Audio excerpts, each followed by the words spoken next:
And okay, so today we are going to look at quizzes. And can you just let us know in the chat, have you ever heard of quizizz.com? Have you used quizzes? That would be great. Or do you use something else instead, like Kahoot or Quizlet? What's that looking like for you?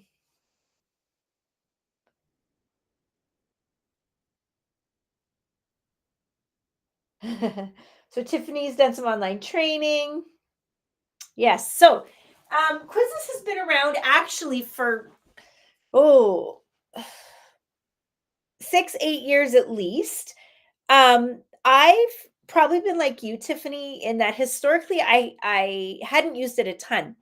I used Quizlet a lot. I used Kahoot a lot. But what's happened with those two tools in particular is that they have been shrinking and shrinking and shrinking in their free capacity, or what we can do for free, or all that part of it. And so while that's not why we're here today, we're going to look at the AI tools inside of Quizlet because those are excellent.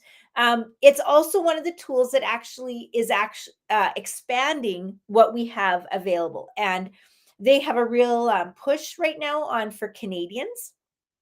And so they've got a lot of tools that are opened up wide for Canadians, some for like kind of a shorter time, but others they say kind of free for life for Canadian educators. And so we're going to take advantage of that. And because those other tools are shrinking so much, it's like this is a really great tool. So why not dive in? And so we're going to take a look at how quizzes can help teachers save time. And one of the things that you'll find when you log into quizizz.com is that they have something called Free for Schools. And on their platform, and even when I pop over there in a minute, actually, I'll just pop over there and you'll see what it says on mine. If you look in the very top right hand corner, it'll say Prairie Rose School Division. When you sign on it, and it'll ask you to pick a school. So TIFF will say 7-person school. I'm not sure if it'll say Cooley Collegiate Troy. I can't remember if. Oh, if not, if yours doesn't say Cooley Collegiate Troy, let me know and we can maybe fix that. But it'll say your school and it'll say how many schools or how many teachers you have. And their whole piece is that you need 5 teachers at your school to get Free for Schools, which gets you a bunch of extra tools. Now, that will keep like it'll keep telling you that. And I even just got an email today that said, hi, someone else joined your school, you only need 2 teachers left till you can get the Free for School tools. That's a lie. In Prairie Rose, in the last month I've been working so that every school, it doesn't matter how big or small you are, will have the Free for Schools tools that we're gonna look at today. And so I just want you to know that you'll get that message that you need some more teachers to get the Free for Schools tools, but we all have them in Prairie Rose. So if you're signed in with your Prairie Rose login, you'll have those. So what that gives us is some really great. It doesn't give us the whole quizzes universe, but it does give us some really great pieces. And one is advanced question types. I think they have 11 or 12 different question types. 6 different modes that you can play in. The one that we're going to focus on today is Quizizz AI. And then also we get their premium content library. And so that's a huge library of ready-made quizzes. So if you are, doing grade 6 science and you need something on planets or phases of the moon or photosynthesis or quadratic equations or something that you might have in Math 20, I'm guessing there, Elizabeth, it's been a while. Then there will be something there, and you could use that quiz to start from and modify. But the AI quizzes is really cool. I've just put this graphic in our deck, and I'll send this deck out with us. We're in the free for schools tools. So you can see we have these 3 things. We don't have things like accommodations.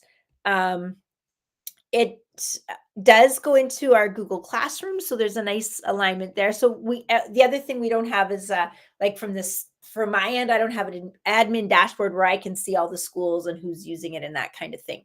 You should be able to see your students using it though. Until the end of July, we do have free access to their instructional suite. And so lessons, passages, interactive videos, a whole bunch of new tools that are, kind of like Pear Deck. Um, Lessons are like basically slide decks. So they've got this whole big expansion. We have free access to that till July 2025.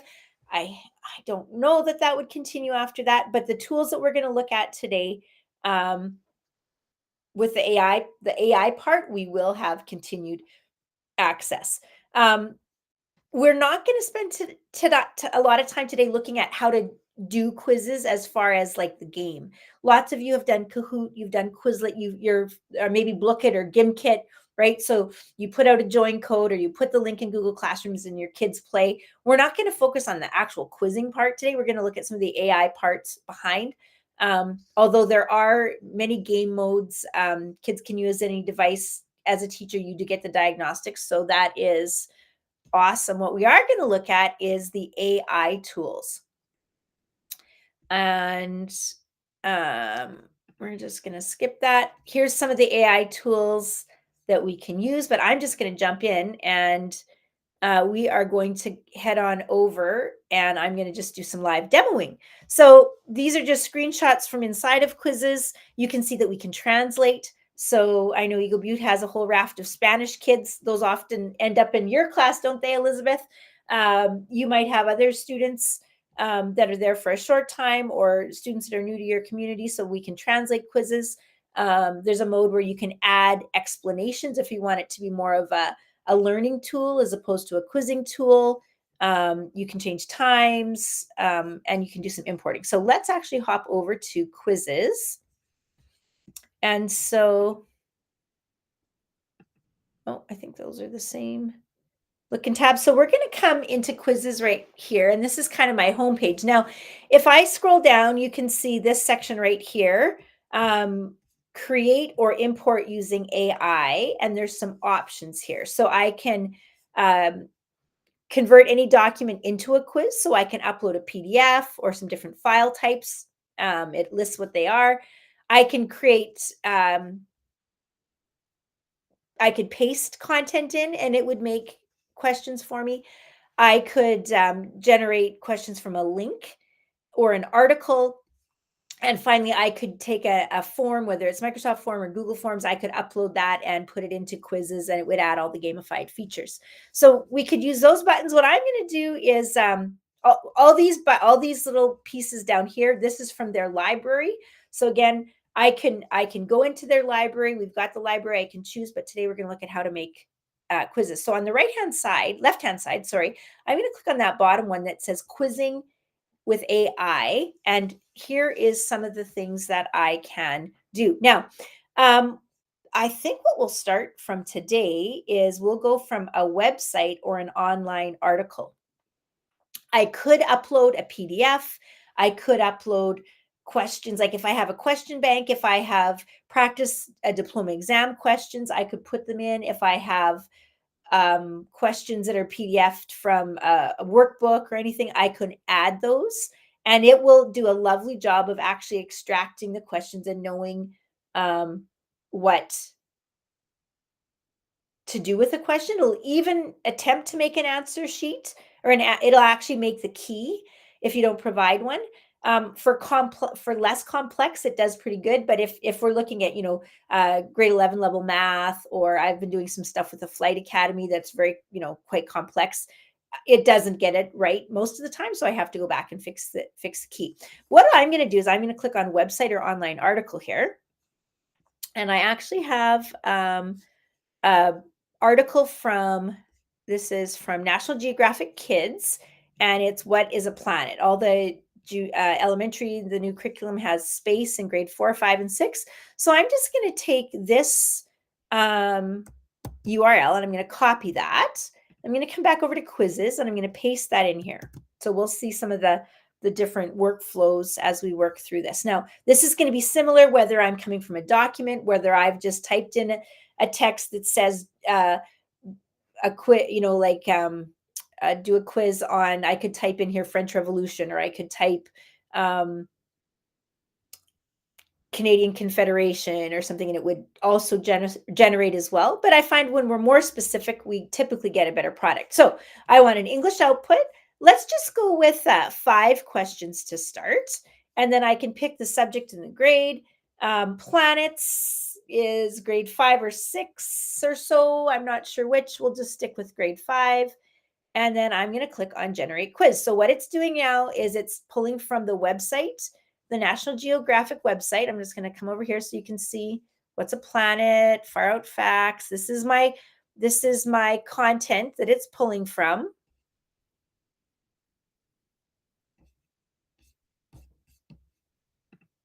Okay, and so now here is my question library. So here I have to do the AI piece.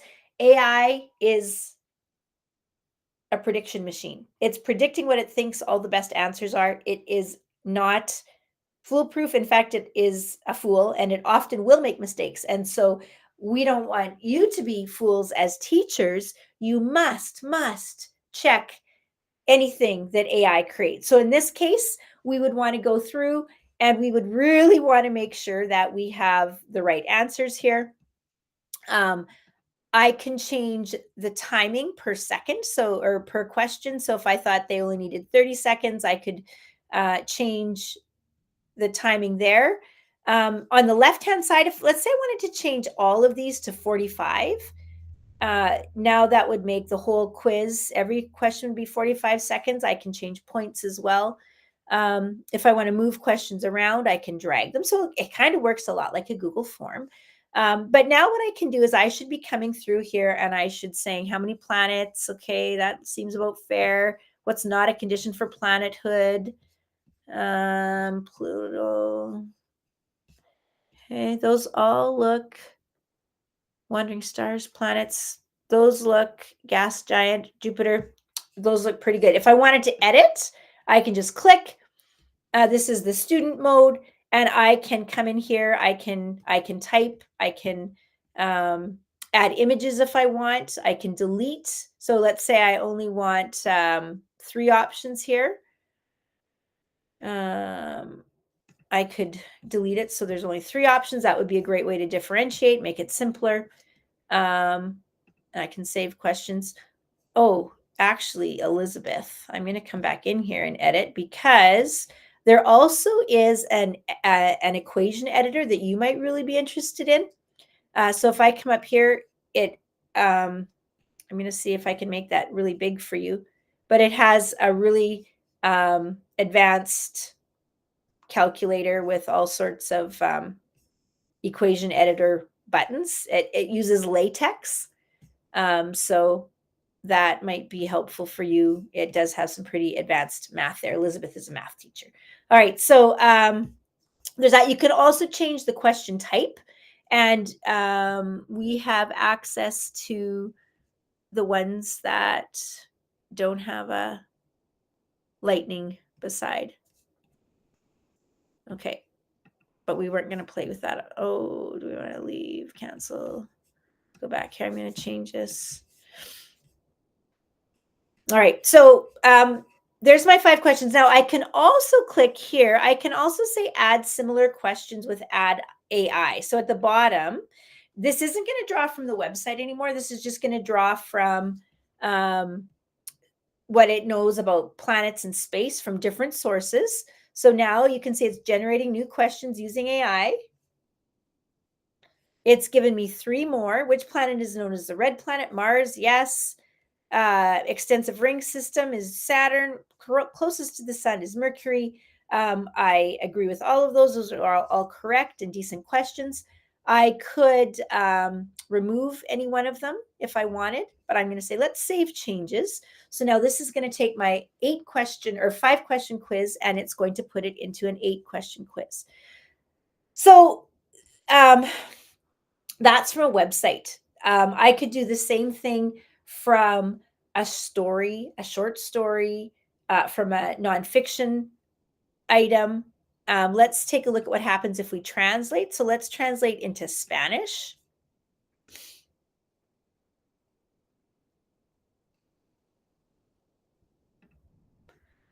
And so it gives us the English and the French, or sorry, the English and the Spanish.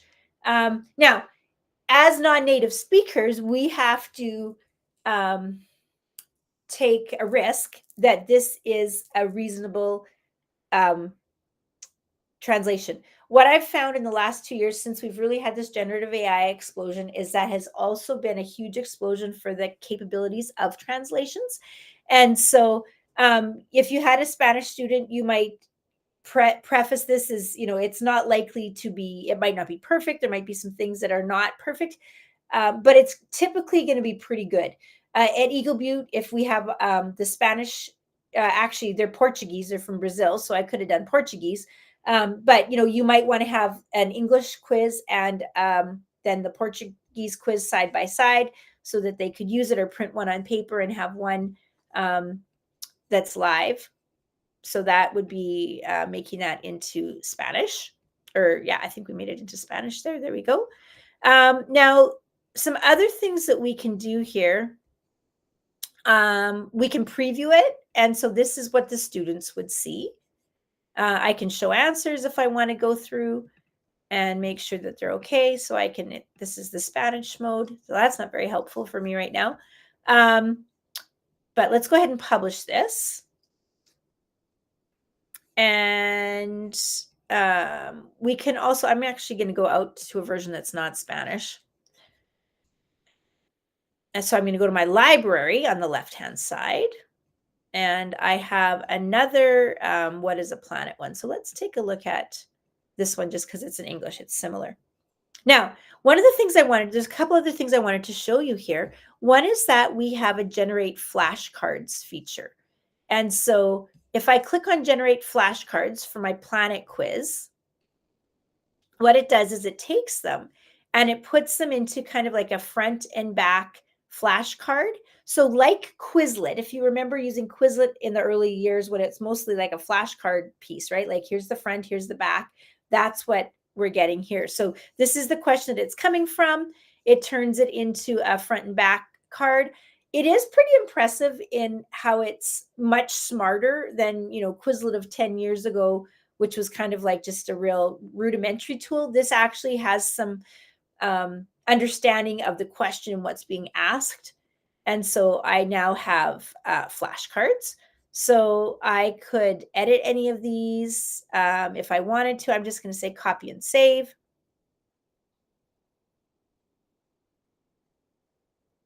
And it was a copy because I already had one. Now, if I wanted to assign those, I can assign them a couple different ways. I can send it to Google Classroom. And I can have a start time and end time. And I'm going to click on this assign button here as well, because there's a couple other things I want you to see back here. This is the join code. So you could put it in Google Classroom. You could pop this quiz. You could have them go to joinmyquiz.com, and that's the join code, just like it would be. We're familiar with that from Kahoot or other things like that.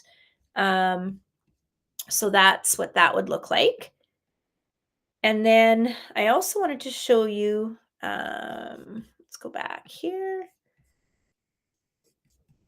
I'm going to go back home to the not flashcards. So I'm going to go back to library. And I want what is a planet, but not in Spanish. So I think it's this one. We also have a worksheet mode. So if I click on the worksheet mode, if you have need for a paper quiz, and there are times when you might need that, it produces quite a nice paper quiz. So if you had, maybe your kids did this and you wanted a paper version just so people could practice or whatever that would be like, there's all sorts of reasons we might need a paper quiz. We can print that, download that. We can still play this as a game. You can take this quiz, the paper version, and share it. It'll shuffle answers. It'll shuffle questions, so it'll move them around. So if you wanted to do a couple different versions, you could shuffle the answers, download it, shuffle the answers again so that they weren't all matching. And then I can also, if I wanted to, in here, I can get it to put the answer key on the back. So if I click here, it'll come on to the bottom. I just have to make sure I know that it's there so I don't actually accidentally print that and give that to a student. So that is the printable mode. And so that's a really nice feature. It works really nice in here as well. Then assign the sharing settings. You can copy that. You can share with teachers. If you had a team, you can actually share with a team. So you might share with your math department or other grade 6 teachers. And then under assigning, right here is what I wanted to look at as well. There's practice and review. There's mastery learning. And so that's where you can say they have to get up to 80%. You can set the mastery goal here. There's also a graded activity, right, where they get one attempt or they get a grade.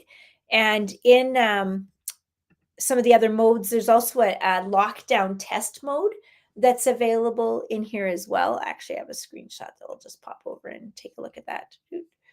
Flashcards, paper. So in the modes, when you go to assign it, there's classic mode, instructor pace. So that would be like a Kahoot where you do one question, next question you do as a class. Test mode is the locked one. So it actually locks all of their other tabs. So just like Google Forms will do a locked tab mode, this will do a locked test mode. So that could be really useful in lots of situations. And then there's team mode. So kind of if you ever played Quizlet Live, you can pick the teams, how many teams. And then we took a look at the paper mode already. So those are just some of the different things that we could do.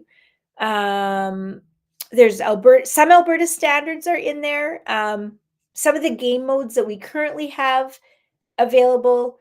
There's instructor pace, team mode. We went through that. A test mode that's locked. Oh, the paper mode is if you ever use Plickers, students get these cards.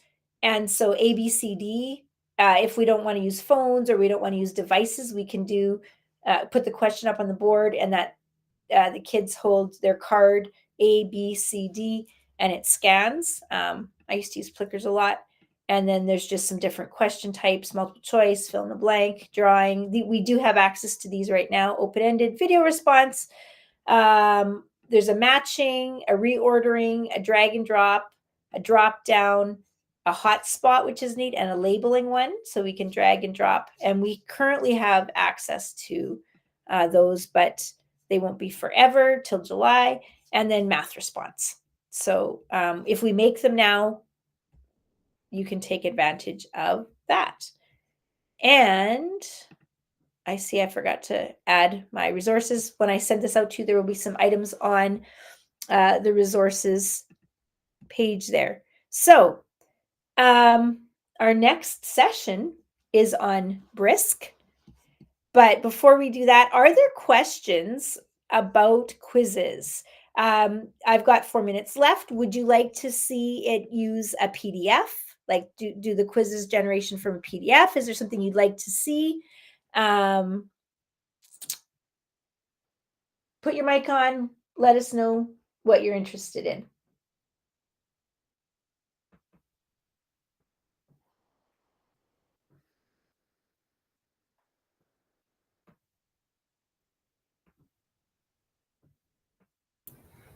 Anything else you'd like to?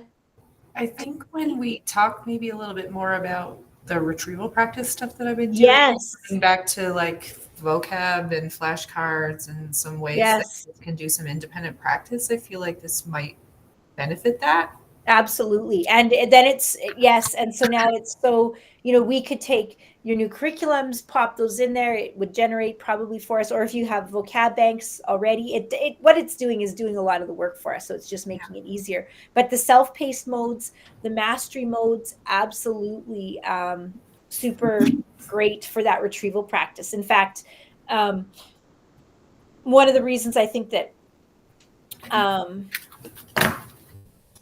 my diploma classes were relatively successful was because I did a ton of quick, Quizlet, Kahoot. Like I did a lot of that. We didn't spend a lot of time, but we were in and out often. And it was just like over and over. Let's do it again. Let's do it again. Yeah. And just that constant taking a look was helpful. Agreed. Yeah. Cami, Yes. if I uploaded a PDF, say of, a page from a math textbook or something like that, is it going to be able to generate math questions like that?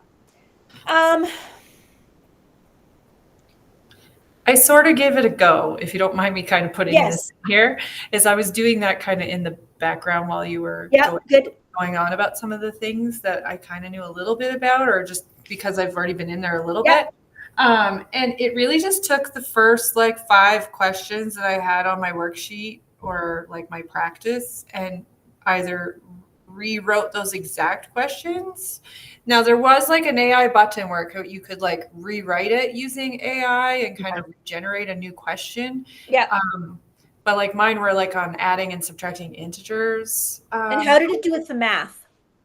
And that's where I'm like, I had to still like go and edit some of the questions that they generated anyway. So But at that's least it would save you from having to type them all in Yes. yourself, right? 100%. Even just that part of it. Yeah. So Okay. that's what the neat part about the AI feature in Quizizz is if you give it a multiple choice question, like it's going to just take it. It's not changing it. Its number one goal is to take the quiz, the test that you have, and just magically, without you having to type, put it into AI questions. But the math, sometimes like the question, like sometimes it'll be like 3 perfect questions, and the next one it won't get. So you have to go through, you have to read through, you have to check the math. I would say Elizabeth math especially. Yeah. Oh, yeah. Yeah. But it would save I'm you a finding a lot ton of of the typing. a lot of the AI tools, that doesn't seem to be a way for it to create like, exponents or like those types of things. Yeah. So if this would do that, even that would be a real time Yeah, saver. it does have a nice, the latex editor does seem to be quite powerful. Awesome. Yeah, that's great. Yeah, I'll have to play around with it. Thank you so much. Okay, well, that's it for today. We're at the half an hour mark. Thanks for coming. Sorry if I didn't show you too many new things, Tiffany, but hopefully that AI, the PDF part works great. Like it just, if you have existing questions, it does a really nice job of taking them and making them into an interactive quiz, right? And then we have all those modes, the practice, the class, all sorts of ways that we can do retrieval practice. So it's also just nice to hear it again because you kind of go through it and then it's been a little bit and then hearing it again is like, oh yeah, maybe this would be good, right? And just some time to think. Cool. All righty. Well, I'm going to stop. Thanks so much, you guys. Recording. All right. Great to see everybody.